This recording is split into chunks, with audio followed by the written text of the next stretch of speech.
Ladies and gentlemen, hello. My name is Juggernaut, and I don't finish video games anymore. At least I do very, very rarely. Now, there's going to be a little bit of a video essay, if you will, on the topic, and I want to talk about why that is so. I want to talk about narrative single-player storylines in video games in 2020 and 2021 in general, to see what exactly changed over the years and why I don't finish games anymore, and why, in my modest opinion, not many people do. So, to get just, the obvious out of the way, I am going to be talking about story-driven single-player games, because, what else can you finish if not that? Multiplayer games are not exactly something you finish, it's something you're finished with most of the time. Jokes aside, though, other than that, I will be focusing mostly on games released over the last 5, 6, 7, or 8 years, roughly. I want to talk about older games, a couple of reasons. Nostalgia being one of them, it's rose-tinted glasses, everything seems better when it's old, and then there's a few more reasons, but let's not get too deep into the video without me actually answering the question and, getting to the gist of it before actually ranting on for an hour or so. I think I don't finish video games much at all, almost, anymore because of 3 reasons. The first reason is video games don't really have endings anymore. There are very few video games with a definitive, concrete, solid ending. What do I mean by this? Well, they either end on a sort of open, unsatisfactory ending, and by that I mean they set up a sequel that never comes, or they set up a sequel that does come, and then that sequel ends kind of the same way, and, the third game in the series never comes. Or, they don't really have an ending, much like the game I'm showing you right now, which is Shadow of War, where you get to the story, but to get to the end of the quests in the story, but that doesn't really end the narrative, that doesn't really end anything. Instead, you have the post-ending content, which is usually some missions, some things for you to do, but then that doesn't really end, and it sets up a DLC for the story to continue, and none of it really truly ever ends. It seems like it just pauses, and oftentimes it never continues, but it's never a proper ending. I'll get to what a proper ending is at some point later down the video, but I want to get the 3 reasons out of the way first. So those are the first sort of 2 reasons. The game either never ends, or just has a bad ending. Think Mass Effect 3, and I know a lot of people have over the years grown to love the ending of Mass Effect 3. To them I say you're compromising with yourselves. Jokes aside, I despised the ending of Mass Effect 3 for multiple reasons. One of it being it just killed the series. I know Mass Effect 4 is supposed to come out. It's probably going to be marketed a little bit differently, but the sequel to the Shepard story is supposed to come out, and that's great, but Mass Effect 3 kind of killed it. Andromeda had to find a new galaxy for it to exist and to make sense in the lore, and yeah, it really didn't work in any way, shape, or form for me, but that's what I mean when I say bad ending. So an ending that does definitively exist, but it's just bad. Either it doesn't make sense, either it doesn't necessarily have to be a good ending. I'll talk about that as well, but those are the 2 reasons. And the third one is probably the vaguest of the 3, and that's because I'm afraid of death. What the hell is he talking about now? Well, okay, here's the thing. Not really. But I think there is something human within us that is afraid of endings, that doesn't really like when a story ends, and it's kind of like, I think I'll start with that because I think it's the most interesting. It's kind of like when you've had a really good meal, and you're at your last bite, and you're like, oh, this is it then, eh? Now, it depends on how much of a foodie you are. Some people just generally don't enjoy food as much and don't really care, and it's like, yeah, I've had my meal, now I can go do other things. That sort of will be subjective how much, and if at all that makes sense will sort of be up to you, but it's the same with a good book, right? You finish a really good book, and you've gotten to know all the characters, you care about all the characters, and all of a sudden you're on the final page, and maybe it ends satisfactory, maybe it's a good ending, but they're no longer a part of you. They're no longer a part of your experience, part of your life. In a way, they die, because the story dies. And that's not entirely pleasant, even if it's the happiest ending ever. I mean, it's still a death, in a sense. And we don't like that. I don't like that. Nobody, well, I'd say nobody, that's a slippery slope. The Western world generally doesn't like that. What about the Eastern one? Well, yes, that's kind of the same thing nowadays, but I'm being careful to, when I say that, to not include actually everyone, because of different cultures, the way different peoples perceive death, especially if we talk about tribal societies, smaller societies, throughout history as well. That's a very slippery slope, and I would never use the word everyone, but nowadays it's a little bit more unified, shall we say. Anyways, kind of besides the point, what I mean is we don't like that experience of loss, in a sense, because we're now that there is no more story, there is no more narrative. The fact that it's an ending, no matter what kind of ending it is, makes us sort of reject it, in a sense, and not really like it. Especially, not especially, but this works only if the story is actually good and immersive. But now that I've covered sort of the outline of the video, let's talk about something a little bit different. So, what makes an ending good, I think, is probably the first thing I should address, given the fact that, I'm talking about endings. Now, here's the thing, this is going to sound like bragging a little bit, and I've been thinking for the last 10 minutes how to phrase this without sounding like an absolute arse, and it's honestly kind of difficult to do. So, let me put it like this. I know stories. How many, Juggernaut? No, that's not what I meant. I know what makes up a good story. Subjectively, and in some sense, as little, in as little as that's possible, what makes a good story objectively. My major in university was, now I can say, English language and literature. The reason I'm saying this is not to brag, but the reason instead is a little bit more pragmatic than that. I've experienced tons of stories. I've read through countless books and narratives and all of that, and ultimately it will obviously depend on you to a great extent what you're going to enjoy, and it's 99.9% subjective. There are very few things that are objectively good for a story, right? However, that said, they do exist. Usually being immersed in the characters and in the entire experience is conducive to a good story. There are, and ultimately to a good ending. There are some factors like these, but let's stick to the point here and not meander too much.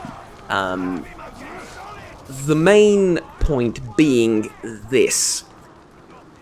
An ending doesn't necessarily have to follow any kind of formula to be good. It doesn't have to be even satisfactory.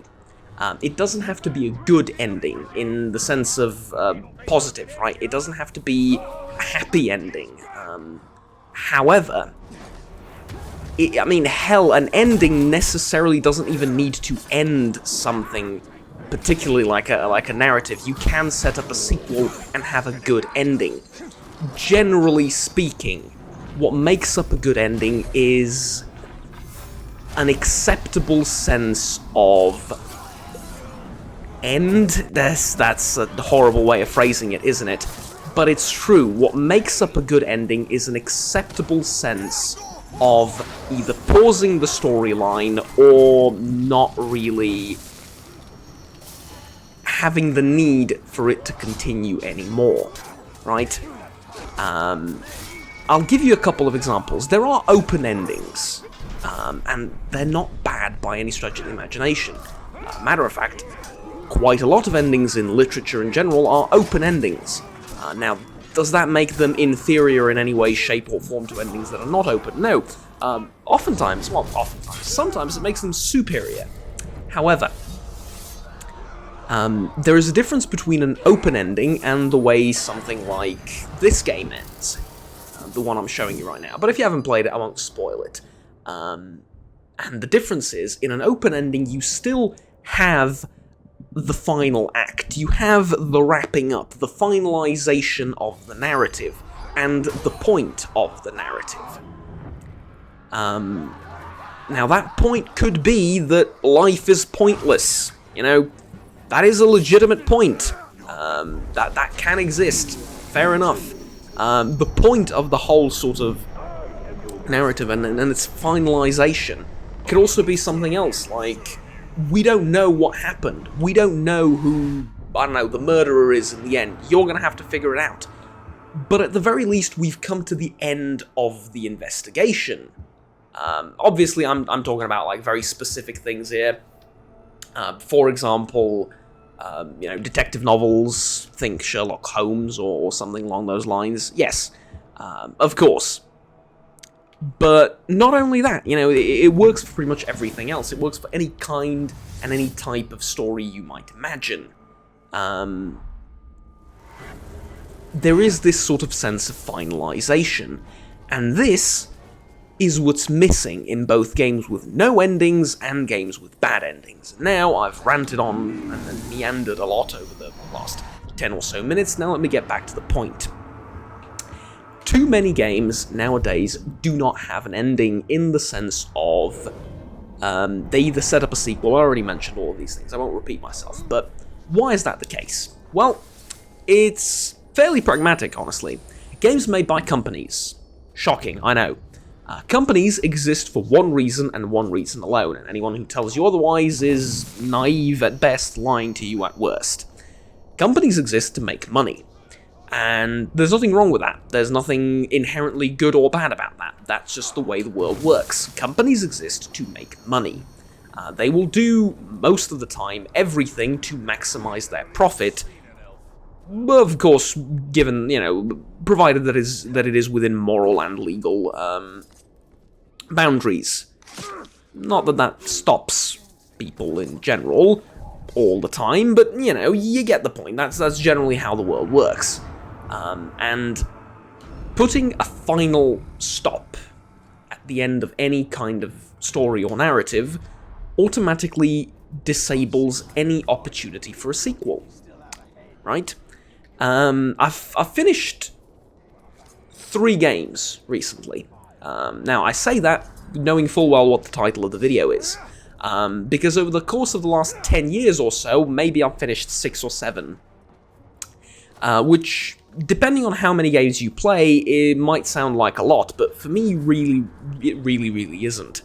I play games as a hobby. I also play games for YouTube and for content on the channel. I also play games for university, believe it or not. I'm doing my master thesis right now, and it's going to have a lot to do with video games. I'm going to do my PhD, and, if given the opportunity to, it too will have a lot to do with video games. So this is kind of professional curiosity as well, and not just entertainment and escapism for me, though it's a video game, that's what they inherently are, always. But either way, you could make the same argument for literature, right? It's kind of just entertainment and escapism. I mean, is it useful? Does it have utilitarianism in it? Of course. It ennobles the mind, as someone said. Makes you richer for an experience, makes you wiser, but video games can do that too. Matter of fact, my kind of the exact point of my master thesis in some respect. Not entirely, but in some respect.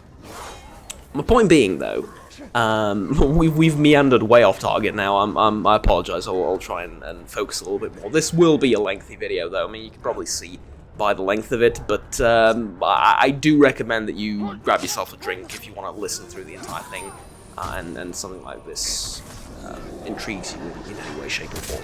So, obviously, the moment you put a final stop in a story, you cut off all possibilities of sequels, and in many ways you cut off prequels as well, because here's the thing. If there's no, if it's guaranteed that there's going to be no continuation, or at least no good continuation to the story, a prequel isn't necessarily as attractive. The reason being, you already know what's going to happen at the end of the story. What happened before all of a sudden becomes less relevant. Now, this isn't always the case, of course, but if you know the character dies in the end, what's the point of having a prequel to see how he, got to where he was and all that good stuff? I mean, I say that one of the most popular games of the last few years is Red Dead Redemption, and it's kind of the point of the entire game is that it's a prequel to a story that has definitively ended. But then again, it hasn't. Right? Think about it. Red Dead Redemption never really ends. It's a cycle. And that's not necessarily a bad thing. That doesn't mean that the story of Red Dead Redemption is bad. Oh, no. Quite the opposite. I would actually argue it's one of the best stories in video games, especially the ending, but I still have that problem with it, in that there is content after the game ends. If I would have it my way, the game would end, or Red Dead Redemption 2 would end on that hill with the sunset. For those of you that haven't played the game, you have no idea what I'm talking about, and I don't want to spoil it for you because it is legitimately one of the finest stories I have experienced maybe ever. And the reason for that is it has made me reevaluate my relationship to life and death in general, and how many things have done that for you. For how many things can you say that is the case, right? The story arc of Arthur Morgan, his redemption, and this is not a spoiler, and generally his life has made me question ethics, morality, life, the purpose of life in general, and it made me almost have an existential crisis for about a week after that scene. Again, not spoiling anything. Well, I'm not really after the scene, after most of the game, honestly. I'm not alluding to one specific moment, it's more so the entire journey. Either way, the game has some fantastic story arcs, and if it were up to me, it would end on that hill. But it doesn't. It sort of loops, and it takes you to the beginning of Red Dead Redemption, the first game. And that game, also has its arc and also ends in a barn, if you remember, the shootout. But the game that doesn't end there either, right? The game then continues and lets you have some revenge and provides a bittersweet ending where, you've lost far too much to be able to consider yourself happy in any way, shape, or form, but at the same time, some amount of justice is served. Okay, that's alright. There's nothing wrong with an unsatisfactory ending in the sense of it being bitter. But the game doesn't really end there, because you're now left with a character that has no idea what he's doing, has no idea where he's going, and generally is incomplete. Now, again, this is a bit of a complicated example, this game, because that's kind of the point. The point is in the cyclical nature of life and the gang and everyone, because, it's kind of almost their inability to learn from their sacrifices and their mistakes. At the end of the day, the son continues more or less on the same road as the father. Or does he? That's the point. The game doesn't really end. And it kind of wants to set up a sequel. It kind of set up a, it set up a damn good prequel too. but there isn't a real ending. Now, I finished Mass Effect. Yes, I finished Mass Effect multiple times. But recently, what sort of triggered me to do this video is I've played Modern Warfare 2 Remastered. And the ending of that game left me feeling empty inside, honestly, for several reasons, most of which is nostalgia, right? I've played that game when I was very, very young, in retrospect, though I didn't feel like it at the time. It was 2009, I think, that I first finished the storyline, and that is when the game came out, right? I think so. 2011 should be Modern Warfare 3. Modern Warfare 3 just didn't really do it for me, but yeah, from a story perspective, the missions and the design and all of that. But Modern Warfare 2 was definitely my favorite Call of Duty ever, along with Modern Warfare 1, Modern Warfare 2, my favorite Call of Duties ever, and the ones I actually played the most.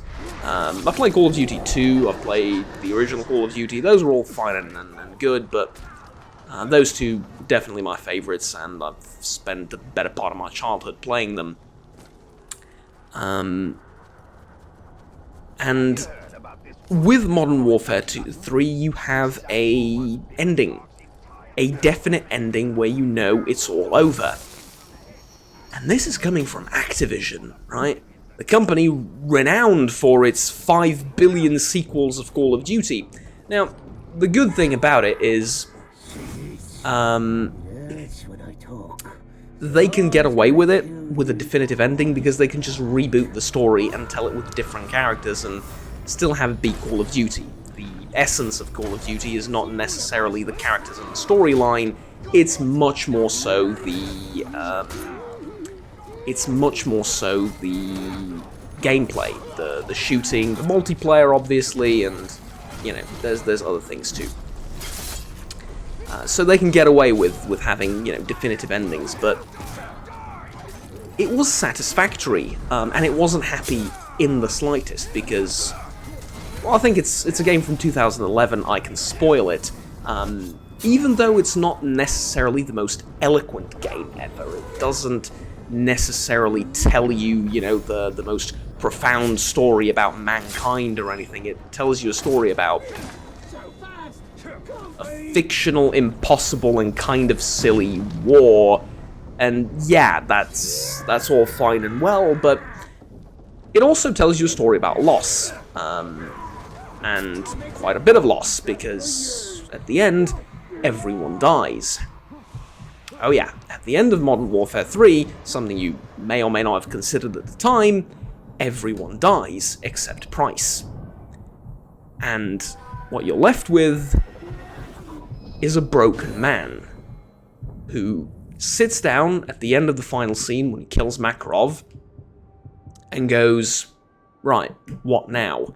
He doesn't say what now, but he lights a cigarette, and it's metaphoric of symbolizing that it's finally all over and that we can rest, but it's also metaphoric for, well, if you want to take the burning of the cigarette to be also an image and a metaphor and whatever, you're welcome to do that. It's kind of cliche and it's kind of obvious. But fair enough, you know, it burns, and so does Price's life, and he's at life's end right now, right? What else is there left for him? Both in the sense of the narrative, because it's over, there's nothing else to do, and in the sense of the character's life. The entire character is built around the impossible conflicts, you know, fighting against the odds and all of that, and now that the fighting is done, you know, what do you do now? Price is done, basically. And, yeah. That's a damn good ending. It's also satisfactory because, well, you tie up all the loose ends. You provide an ending to the story. It's sad. But the characters get their sort of final say. Makarov hangs, Yuri's dead, Soap is dead, Ghost is dead, Shepard is dead at the end of all three, right? I realise I'm spoiling the entire Call of Duty Modern Warfare franchise here for you, but it's an exceptionally old title. I get the feeling that I'm allowed to do that now, given the nature of the video. So my point is ultimately that this is gone from the game. This has gone from the games in general. You don't really have that anymore. You don't have that final full stop. What you have instead is, I don't know, kind of a mishmash of... We want to end the story, we want to set up the sequel. The narrative is there to hook you in, right? So that you're playing the game, you care about the characters.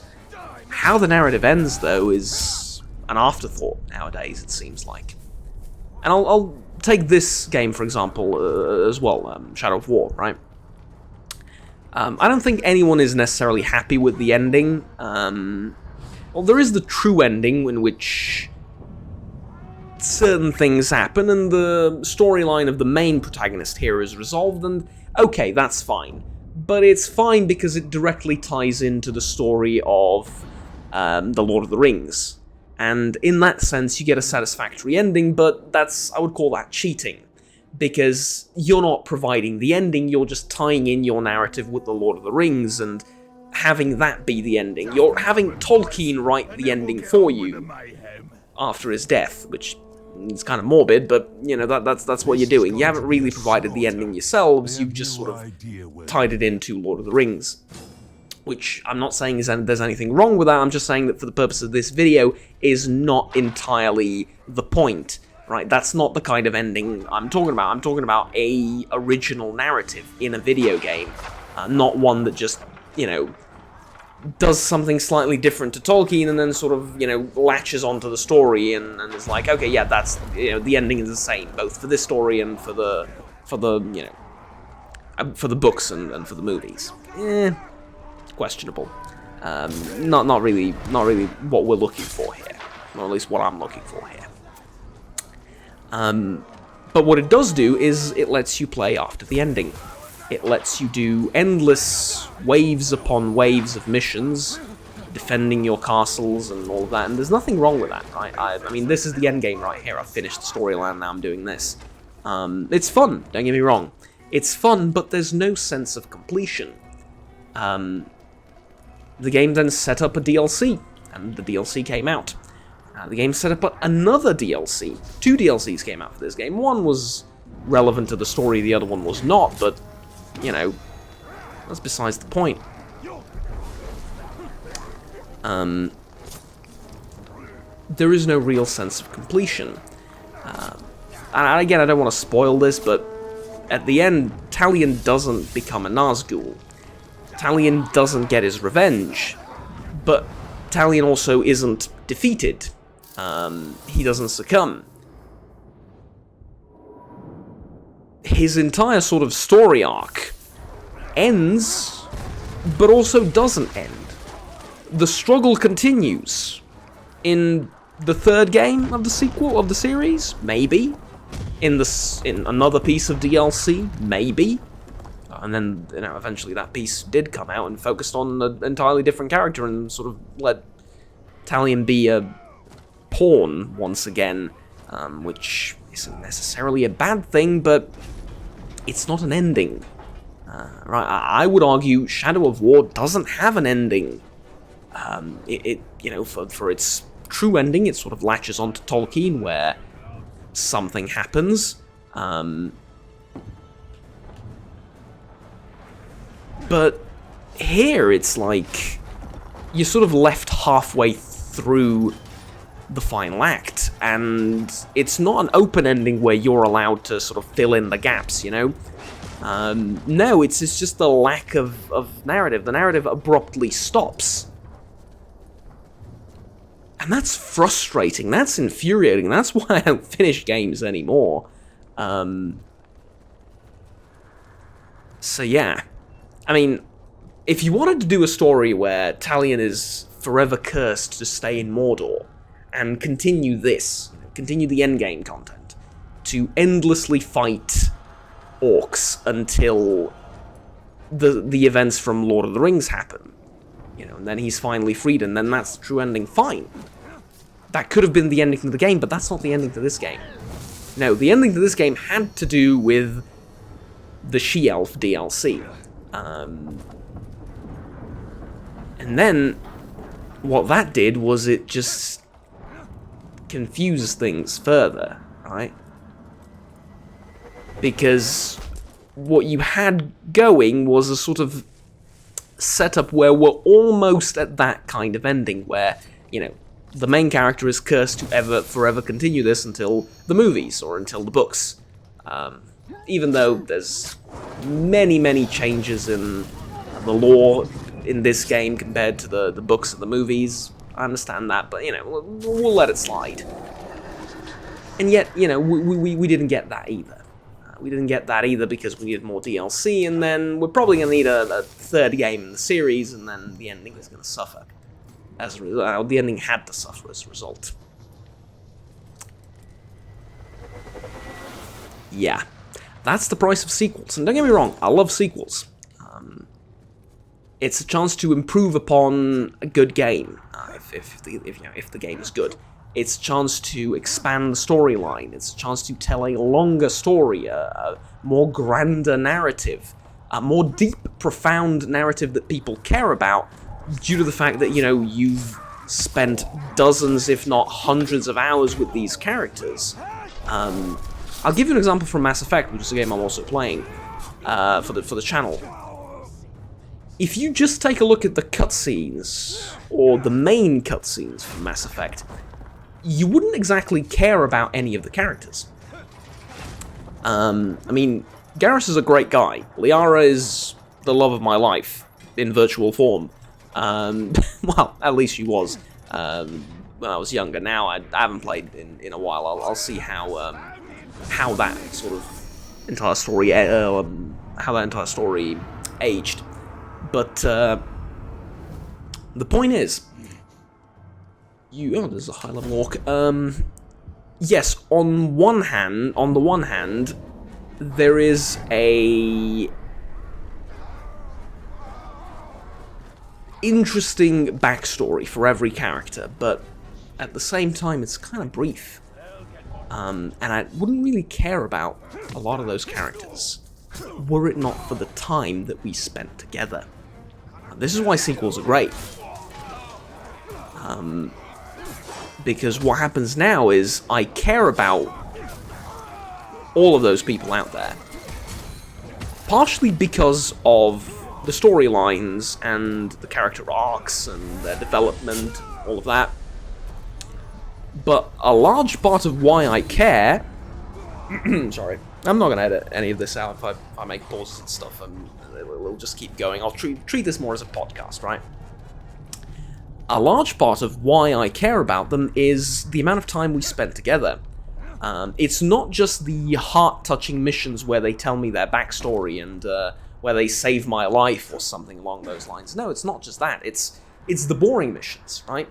It's looking for uridium in random planets. It's, driving in a Mako for hours upon ridiculously inaccessible terrain just to find a cobalt deposit somewhere. And then being there and, having some idle chatter to keep me company. It's the boring stuff. And it's kind of like that in life too, isn't it? If you want to, talk about your relationship with someone, and it could be family, it could be, a romantic relationship, whatever. If you want to talk about why you care about that person, it's not just the romantic dates. It's not just that, the parents took care of you, or, it really depends on what kind of relationship and who we're talking about, but, it applies to everyone nonetheless. It's not just the key moments of this relationship, it's not just the biological connection, it's not just the family, it's not just the romance, it's not just any of that, it's also the boring parts, right? It's also the long bus drives, the frickin', watching a bad movie that neither of you really liked, but you picked it, so you might as well continue now. It's the boring bits too. They're important. And it's the time that you've spent together that make you really care about what's happening with that person. And it's the same with video games. It's the same with any type of narrative. It's the same with a book.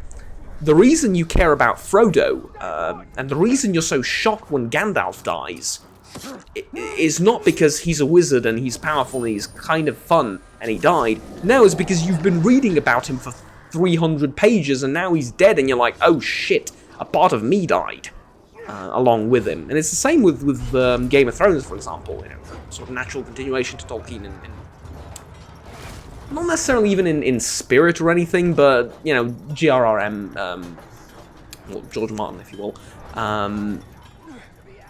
was inspired in many ways by Tolkien and loved him, and I think he says he rereads Tolkien like every couple of years or something, which is fascinating. It's fine, I rewatch all the movies pretty much every few years as well, so I get it. I really, really do. And that's the thing, like, it's kind of the same with video game endings. Like I said, it's a small death. Not to be confused with a Renaissance small death, which is a euphemism for an orgasm. Yeah, that's, in case you didn't know, by the way, you've learned something today. A small death is a euphemism for orgasm in you know, Old English. Fascinating, I know. Silly, yes, but it is what it is. Anyways, you do, you know, part of you dies. A part of you is thrown into the abyss, never to return, because, hell, I mean, okay, let's give an example for a video game. Talion storyline, or the Modern Warfare 1.2.3 storyline. That's over. That's never coming back. I've experienced that, and I'm never going to experience that for the first time ever again. The whole Price, Soap, and Ghost thing is over. Forever. And that scares me, and that makes me sad. Not just because it's kind of a sad ending where, you know, everyone's dead and, you know, the world is saved, fair enough, in at least in some respect. I mean, that's alright, you know, that's fine, but it's not just because of the deaths and the emotions along the way, it's also sad because of the narrative ending. But it does end, and it leaves you with, and bear with me for this is probably going to be the most out there thing I say during the video, it leaves you with a little bit more understanding about life. Okay, now you've completely lost us, Juggernaut. What I mean is, it leaves you with a little bit more appreciation for life, because what happened to Soap and to Price and to that entire storyline is also what's going to happen to you ultimately, right? You're going to go through ups and downs, and then ultimately you will be smoking that cigarette at the end of the line, just like Price did. And in that sense, the game brought you closer to death. Yeah, I know, I understand just how ridiculous I'm sounding, but especially for a franchise that's generally not considered to be the greatest thing ever, and is often shun upon. Call of Duty brought you closer to death, in a positive way. It brought you understanding and catharsis in some way, and that's good. That's a good ending. It's a satisfactory ending, not just because it's complete in the sense of, you know, there's no more bad guys to fight, but it's also complete in the sense of its finality. There is an intention to end it, and the intention has been executed, and you don't see the business model behind it, right? You don't see that, oh, I understand they're doing this so they can start up a new franchise called Black Ops. No, you don't see that. You don't see that, and you miss those characters eventually. Of course you do. You're gonna miss McTavish, you're gonna miss Captain Price, and that's fine. You know, you're gonna miss the people that leave your life in whatever way they do that, either, you know, losing contact or through the more permanent kind of whoops. the more permanent kind of thing. And I think that's part of the reason why people don't want to finish games. There's some data about this on Steam, about how few people actually go through and finish any game that they buy. Now, like I said previously, I think a lot of this is down to the business model and the way stories generally are formulated nowadays, in the sense of there is no real endings anymore, and sequel baiting and all of those things. Yeah, fine. But at the same time, I think there's a little bit more to that. Oh, for crying out loud, really?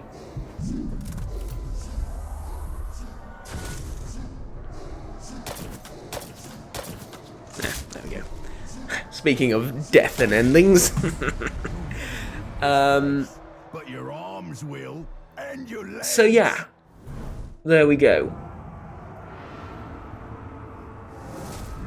That's why I don't finish games much anymore. I'm afraid of dying. No, not really. I think I've lived and died about 1 million times through narratives, to quote Charles Dickens, I think. I think he said that a reader lives, that a normal, quote, illiterate man lives and dies once, but a reader lives and dies 1 million times. That is, I think, brilliant, and I absolutely agree with that.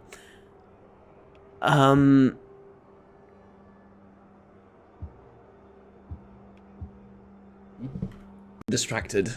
Sorry. Let me sort of redirect the conversation again, and then stop this train of thought before it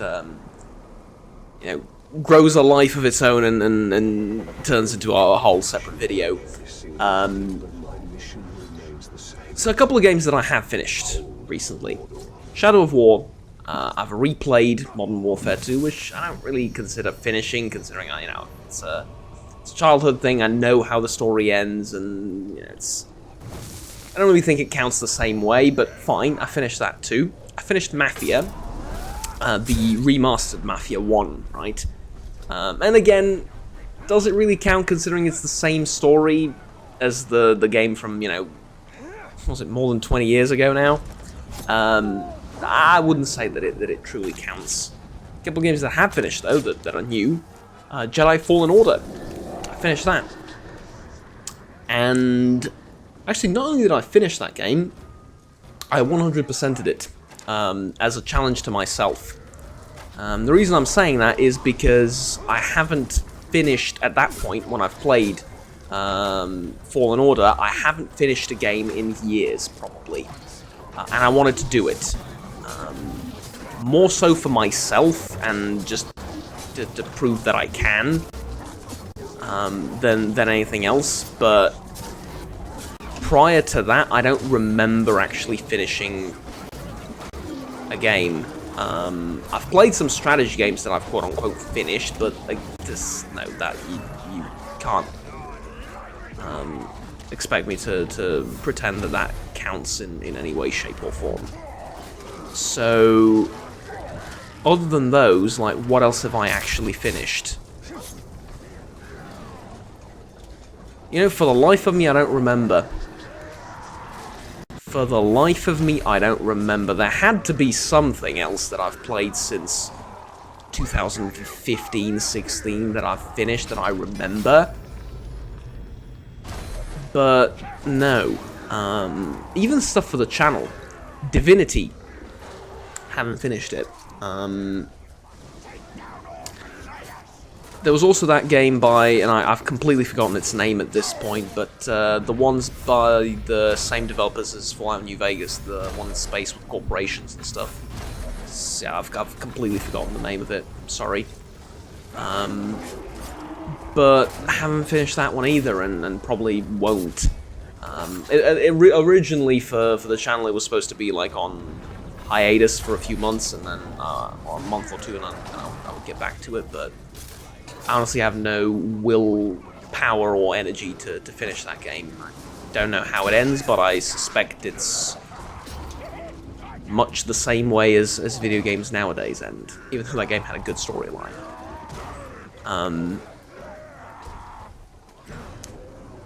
So there we go. There we go. I've played Black Mesa as well, semi-recently. And again, doesn't count because it's a very old game, the story's very different, but it makes for a good point. You see, Black Mesa is supposed to be this game where, you know, it's an old game, so it automatically is better, right? Because everything old is better in the world of people that are starting to show their age, let's say, and by that, yes, I mean myself. No, it's actually quite the opposite. It's a great example of exactly what I'm talking about. You finish Black Mesa and you set up the story for Half-Life 2. And you might even play Half-Life 2. You might even finish Half-Life 2 and then move on to Half-Life 2 Episode 1. And then Episode 2. And then, oh, Half-Life 3 never came out, did it? No, it didn't. No, it didn't. And, would you look at that? We now have an incomplete ending once again in the form of Half-Life. Where, okay, Half-Life Alyx actually pushed the story a little bit forward and you do get an ending, but not really, right? Not really, and Half-Life 3, I doubt I'm ever going to actually live to see the day it hits the shelves, so the journey appears to be all in the experience, right? At least nowadays. There is no ending. Not here, not anywhere, it would seem. I would have stayed by your side if you weren't a filthy softskin.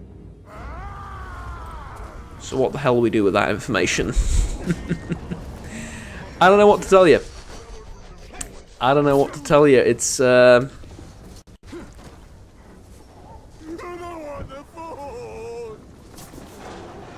it's amusing.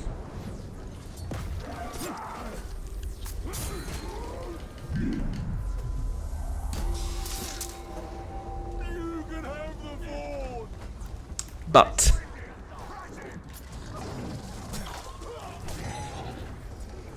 excuse me for a second, I'm going to need to focus on this. To end the video with is going a little bit back to that that whole idea of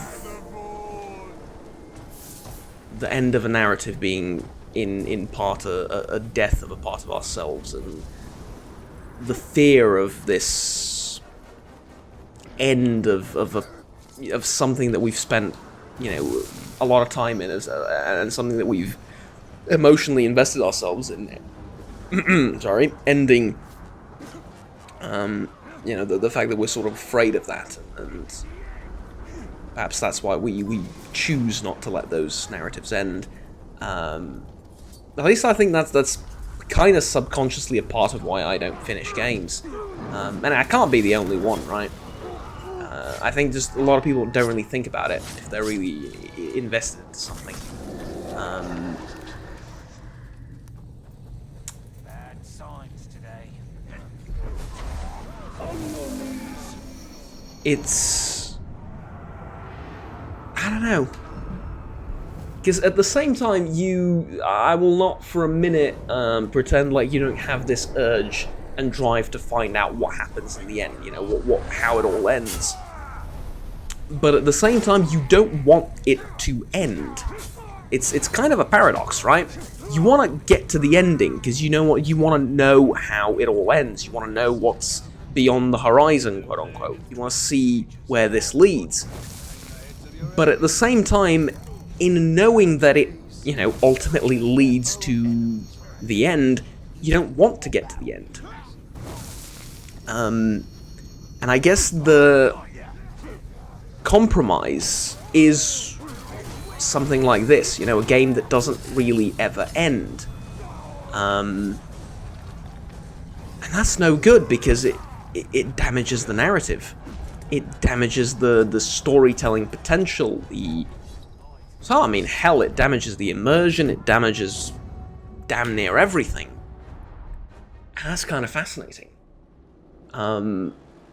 But let me just get back to the point of the video. I think I've meandered left and right for an hour or so now, maybe even more. Check. Anyways, why I don't finish games anymore, biggest reason is the stories kind of suck. Right? The stories, although they could be the most immersive thing ever, and they could be very fun, the way they end is either they bait sequels or they're just, you know, the endings are just no good. A la Mass Effect 3, a la Italian Story, a la Jedi Fallen Order. The game's great. The game is like a Dark Souls-y Jedi experience. Fantastic game, right? Loved it. How does it end? Well, you find the little cube thing that you were... Was it the holocron? Is that what it's called, or am I mixing up my terminology? Sounds like something out of Star Wars. I think it's called the holocron. Either way, you find it. Great. And now they say, well, what's going to happen next is, well, we're going to use it, and we're going to rebuild the Order, and stay tuned for part 2 of this game. Basically. Doesn't really end. And it's like that all the bloody time, with everything. So, I've come to the realization that there isn't much of a reward anymore for playing a game to its conclusion. There isn't much of a reward at all. Instead, what you end up with is, you know, something somewhat mediocre and something that you don't really care about all that much. You know, you got to the ending was not satisfactory, it wasn't a real ending, it just sort of stopped, either set up something else or just really didn't want to put the final full stop in, and now you're left here thinking, why the hell did I bother, right? You're sort of left feeling at the end.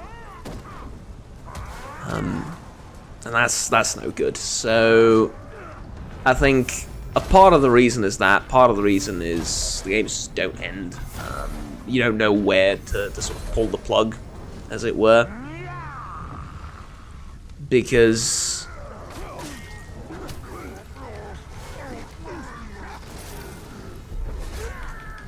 okay, sorry. Because you have situations like this where you know, I'm forced to do endgame content. Well, I'm forced. The game encourages me to do endgame content into perpetuity. It's a good business model. It really is. It's a good business decision because that'll keep me playing. That'll keep me buying DLC probably if it comes out, and you know, it just works. But at the same time, we lose out.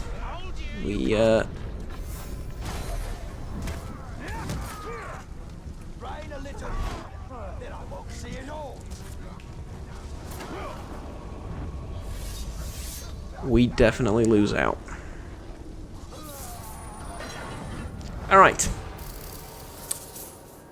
Ladies and gentlemen, I forgot to mention one thing at the very beginning of the video.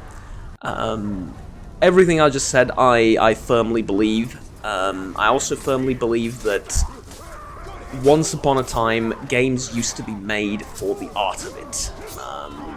And it's kind of ironic that at the time when they were made with emotion and with care for the art, for the story, for the narrative, they weren't considered art. And now that things are sort of shifting away from that with respects to companies using every single minuscule part of the game to generate money and not really thinking about anything else, now games are sort of seeing more recognition and becoming art. It's ironic, but, you know, it is what it is. We can't really change that. I also failed to mention one part of the whole thing, and that is not exclusively, but for a large part of my gaming, I play games for two reasons.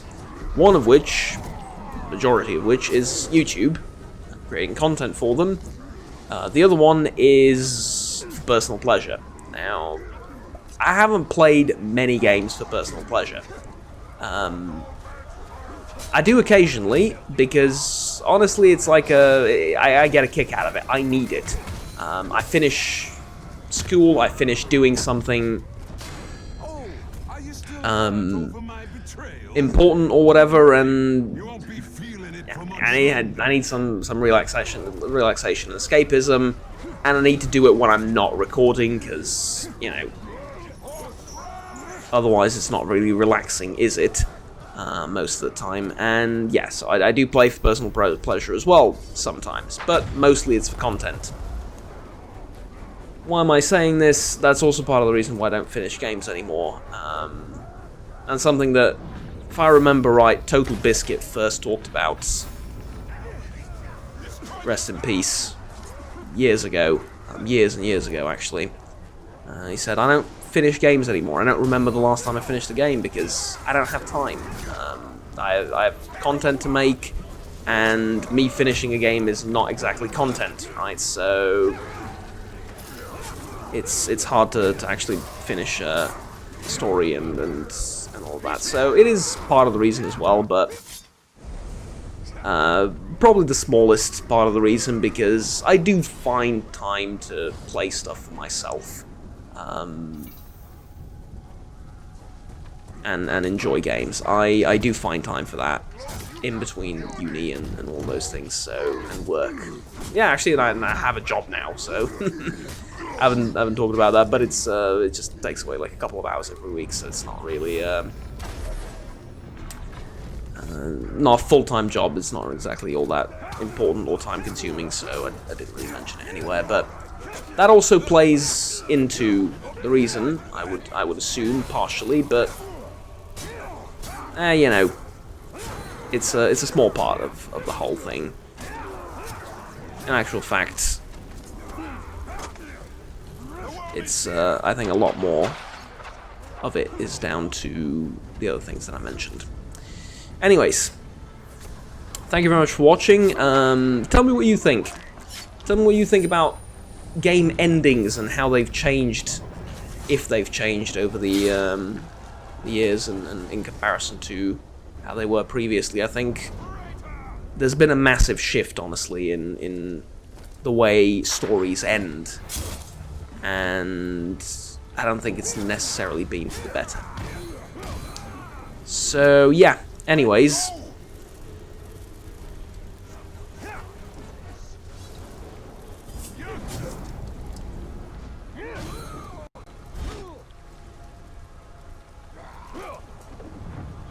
I love tossing them off cliffs.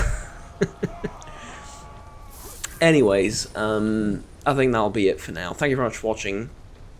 I'll see you all next time. Have fun, take care, and bye-bye.